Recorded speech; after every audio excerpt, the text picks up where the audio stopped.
Staying with the aviation space, as the world slowly opens to international travel, interest in private aviation is also increasing.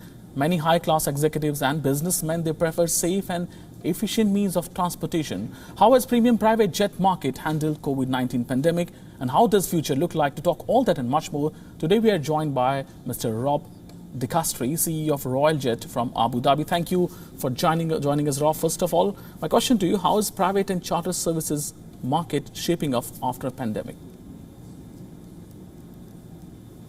It really depends on the region you're talking about. The U.S., for example, in the private jet industry, because there's no borders inside the U.S., there's free travel throughout the U.S. It has been beyond pre-COVID levels, I believe, from what I read, since late last year. Like it really came back very quickly. But the rest of the world, where there's borders involved, there's closures involved, flying from the UAE, there's no domestic flights in the UAE. It's too small. So everything you do is cross-border. So of course, then your trip planning and your permits and obtaining permits and permissions and that sort of thing is much more difficult. So the activity in this region has taken longer to come back. Same with Europe. Lots of borders to cross. I think it's taken longer as well. I think Southeast Asia. Rob, throw some light on the trends emerging, which are the markets high in demand, and is the travel to European market greater and better now?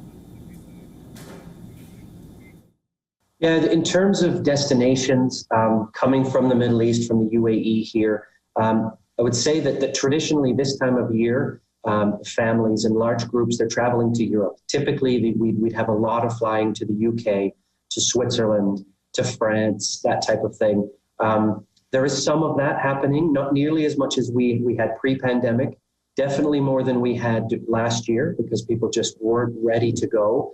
But there's more travel, I think, this year to places like the Maldives and the Seychelles, the holiday destinations, especially where there's a corridor set up. The UAE and Abu Dhabi have corridors set up with, for example, the Seychelles and Greece and a few other places. And there's, the green country list, of course, that countries have. That affects where the travel is going. It's a little more mixed so far this July than previous Julys. So there's not really one destination that is popular over others. Another one I would mention is Morocco. Morocco's a popular destination historically from this region, and there's been some travel there as well. So it's kind of around a little bit. Not so much travel to the US, maybe that we've seen in the past, not yet.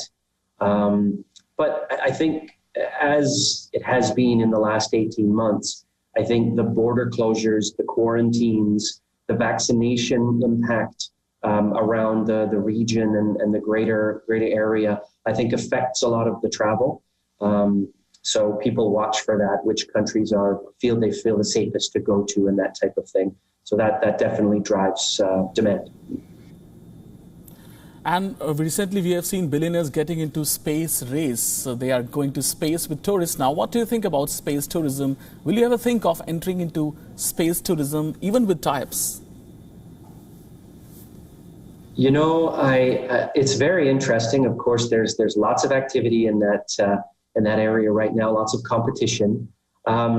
It's interesting because there's no destination involved, really. It's really the flight itself is the destination, which I guess we try to do that when we fly. We try and have the trip on our aircraft for our customers be part of their trip and part of the joy of traveling and that sort of thing. So, I wouldn't rule anything out. When you're talking about sort of the niche market we're in, we are really at the top of the private jet market. We call it premium private aviation because it's not just the typical corporate jet flying and that sort of thing.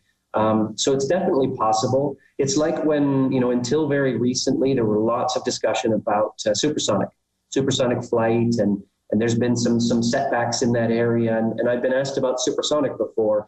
Will people be interested in chartering supersonic aircraft and things like that? There will always be a demand for those types of things.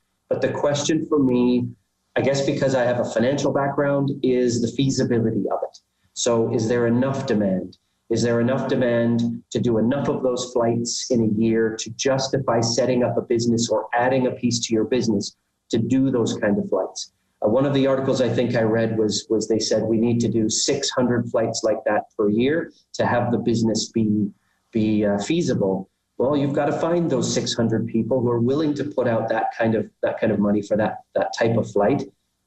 It's not. I have to say that the cost of flying a private jet, Boeing business jet, for example, on a long haul flight, is in that kind of same range that they're talking about that those people are paying for tickets to go to space. So it's not as far away from reality as one might think, I guess. So it's definitely a possibility. I mean, if we could combine the trip to space maybe with your trip to London or something like that, I think that our customers might be very interested in something like that. But it's there's a lot of factors, and it's probably way down the road at this point. Well, thank you, Rob, for joining us and getting us all these details and important perspective. WION now available in your country. Download the app and get all the news on the move.